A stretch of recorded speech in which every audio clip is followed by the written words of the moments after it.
Welcome to our channel. Today we how to uninstall Semrush tracking code from WordPress, complete guide step by step clearly. To uninstall the Semrush tracking code from your WordPress site, begin by logging into your WordPress dashboard. Navigate to the Appearance section on the left sidebar. Click on Theme Editor to access your theme files. On the right side, locate and select the header.php file. This file generally contains the tracking code snippet. Scroll through the code to find the Semrush tracking code. The code usually starts with Semrush or similar identifiers. Once you've found it, carefully select all the lines that contain this code. Press the Delete or Backspace key to remove the code.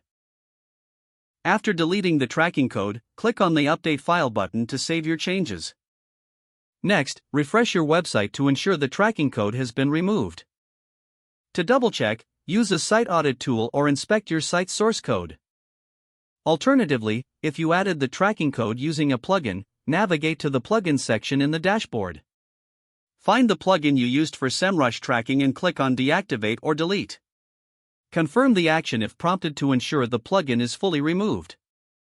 Lastly, clear your website cache if you use caching plugins to see the changes immediately.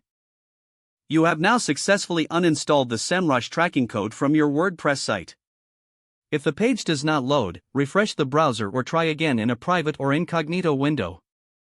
Make sure you are using the correct email address, then retype it carefully to avoid small typos. If your password is not accepted, use the reset option and create a new strong password you can remember.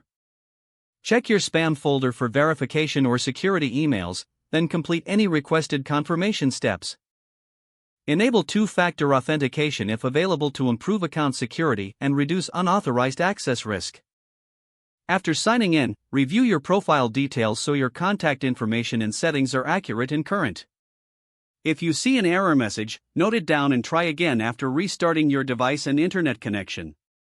Log out when you finish, especially on shared devices, to keep your account and payment information secure. If the page does not load, refresh the browser or try again in a private or incognito window. Make sure you are using the correct email address, then retype it carefully to avoid small typos. If your password is not accepted, use the reset option and create a new strong password you can remember. Check your spam folder for verification or security emails, then complete any requested confirmation steps.